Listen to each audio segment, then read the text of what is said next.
తెలుగుదేశం తొలి జాబితాలో టికెట్ దక్కించుకున్న నేతలు తమ ఆనందాన్ని, హర్షాన్ని ఈటీవీ ఆంధ్రప్రదేశ్తో పంచుకున్నారు. అన్ని సామాజిక వర్గాలకు జాబితా ప్రాధాన్యం దక్కిందని చెబుతున్నారు. చంద్రబాబు అభివృద్ధి చూసే సైకిల్ గుర్తుకు ఓటేస్తారంటున్న నేతల స్పందన చూద్దాం. 126 మందితో తెలుగుదేశం తొలి అభ్యర్థుల తొలి జాబితాను అధినేత చంద్రబాబు వెల్లడించారు. అయితే కొంతమంది మళ్ళీ తిరిగి సిట్టింగ్ ఎమ్మెల్యేలుగా ఉన్నవారే మళ్ళీ తిరిగి ఎన్నికల్లో పోటీ చేయనుండగా మరి కొంతమంది కొత్త ముఖాలు వచ్చారు. వారి స్పందన ఏంటో ఇప్పుడు అడిగి తెలుసుకుందాం. సార్ చెప్పండి సార్, ఒంగోలు నుంచి మళ్ళీ పోటీ చేయనున్నారు, ఎలా అంటారు? ఇది మూడోసారి మళ్ళీ ఎన్నికలకు పోటీ చేయబోతా ఉన్నాం. తప్పకుండా మంచి విజయం సాధించేసి మా జిల్లా కూడా అన్ని కూడా మెజారిటీ సీట్లు వచ్చే విధంగా క్యాండిడేట్లు కూడా డిక్లేర్ చేయడం కూడా జరిగింది.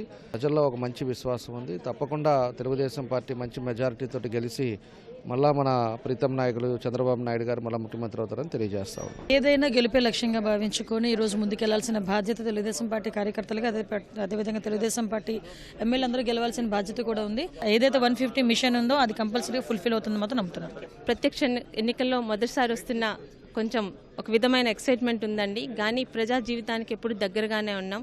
చంద్రబాబు నాయుడు గారు మొదటి లిస్టులో నా పేరు ప్రకటించడం ఉన్నది ఆయన మీద పెట్టుకున్న నమ్మకం రుజువైంది. శ్రీకాకుళం జిల్లా తెలుగుదేశం పార్టీకి కంచుకోట అన్న మాటని మరొక్కసారి 2019 ఎన్నికల్లోని 10కి 10 స్థానాలు గెలిచి చంద్రబాబు నాయుడు గారికి కానుగ్గా మా జిల్లా నుంచి ఇస్తామని ఒక బాధ్యతతో ఒక విధమైన నిర్భయంగా ఇక్కడి నుంచి వెళ్ళగలుగుతున్నామండి. కీలకమైన ఎన్నికల్లో మళ్ళీ ఎమ్మెల్యేగా పోటీ చేసే అవకాశం నాకు ఇచ్చినందుకు మా కుటుంబ సభ్యులందరి తరఫున వారికి ధన్యవాదాలు తెలియజేస్తున్నాను. ఈ దురదృష్ట సంఘటన జరిగిన తర్వాత మరి మొదటిసారిగా అవకాశం నాకు కల్పించారు. తప్పకుండా మా నాన్నగారి పేరు నిలబెడుతూ అదే మన గౌరవ ముఖ్యమంత్రి గారు ఏదైతే దారిని చూపించారో ఆయన ఆశయాలకు అనుగుణంగా నడుస్తూ మా నాన్నగారు ఆత్మశాంతి కోసం మేము పోరాడతామని మీ అందరూ తెలియజేసుకుంటాం. కష్టపడి పనిచేసి గత మెజార్టీ కన్నా ఎక్కువ మెజార్టీ తెచ్చుకొని గెలిచి వారి దగ్గరికి వస్తానని మీ ద్వారా తెలియజేసుకుంటున్నాను. విజయం సాధిస్తాం. ప్రజల మద్దతు ఉంది. చేసిన అభివృద్ధి, సంక్షేమం ఎనఫ్. ముఖ్యమంత్రి గారి కష్టం, ముఖ్యమంత్రి గారి ఆలోచన, రాష్ట్రం బైఫర్కేషన్ తర్వాత మేమెవ్వరం కూడా ఊహించిన కార్యక్రమాలు చేసి జనాల్లో పోతున్నాం. అందుకనే ఎమ్మెల్సీ పదవికి రాజీనామా చేసి 2 సంవత్సరాల 1 మాసం 15 రోజులు టైం ఉండి రిజైన్ చేసి యాక్సెప్ట్ చేయించుకొని జనంలో పోతున్నాం. నిరంతరం ప్రజలకి అందుబాటులో ఉండడం, నిరంతరం కార్యకర్తలకి సేవలు ఉండడం ప్రధానంగా భావించి ముందుకు వెళ్తాము. నా యొక్క పనితనాన్ని మళ్ళీ గుర్తించి చంద్రబాబు గారు రెండోసారి మళ్ళీ నాకు ఎమ్మెల్యే అభ్యర్థిగా మొదటి స్థానంలో కనిపించడం చాలా ఆనందంగా ఉంది. 5వసారి పోటీ చేసే అవకాశాన్ని, అదృష్టాన్ని తెలుగుదేశం పార్టీ ఈరోజు మొదటి జాబితాలో మా అందరికీ అవకాశం ఇచ్చారు. తప్పకుండా ముఖ్యమంత్రి గారు ఏ నమ్మకం అయితే మా మీద పెట్టినారో ఆ నమ్మకాన్ని నిజం చేస్తూ ఏదైతే ప్రజలకు ఇచ్చిన వాగ్దానాన్ని కూడా పూర్తి స్థాయిలో పనిచేస్తాం.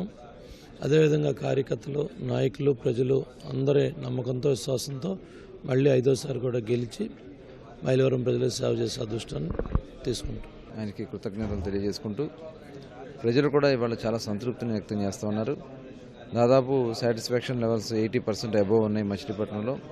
పబ్లిక్ కూడా మమ్మల్ని స్వాగతిస్తూ ముఖ్యమంత్రి గారు చేసినటువంటి పథకాల మీద చక్కటి అవగాహనతో వాళ్ళందరూ కూడా మమ్మల్ని ఆశీర్వదిస్తానికి సిద్ధంగా ఉన్నారు. ఎక్కడికి వెళ్ళినా కూడా వాళ్ళు తెలుగుదేశం పార్టీని గెలిపించుకుంటాం అని చెప్పి వాళ్ళందరూ కూడా ముందుకు వస్తున్నారు. రాబోయే ఎన్నికల్లో తెలుగుదేశం పార్టీ 150కి పైన సీట్లు గెలుచుకునే దాంట్లో ఎటువంటి అనుమానం లేదు. సొంత నియోజకవర్గం తప్పకుండా భారీ మెజార్టీతో తెలుగుదేశం పార్టీ గెలబోతా ఉంది. అక్కడ ఉన్నటువంటి నాయకుల్ని, సీనియర్ నాయకుల్ని, ప్రత్యేకంగా స్వామిదాస్ గారిని కూడా కోఆర్డినేట్ చేసుకుని ముందుకు వెళ్తాం. తప్పకుండా ఆయనకు కూడా రైట్ ప్లేస్ అనేది గౌరవ ముఖ్యమంత్రి గారు ఆయనకు కూడా అవకాశం కల్పిస్తారు. కాళమూరి కృష్ణారెడ్డి తనయుడిగా నాకు ఇంత పెద్ద బాధ్యత అప్పగించి ఇంత పెద్ద రెస్పాన్సిబిలిటీ ఇచ్చిన దానికి నా హృదయపూర్వక ధన్యవాదములు. ఖచ్చితంగా గెలిచి తీరుతాం.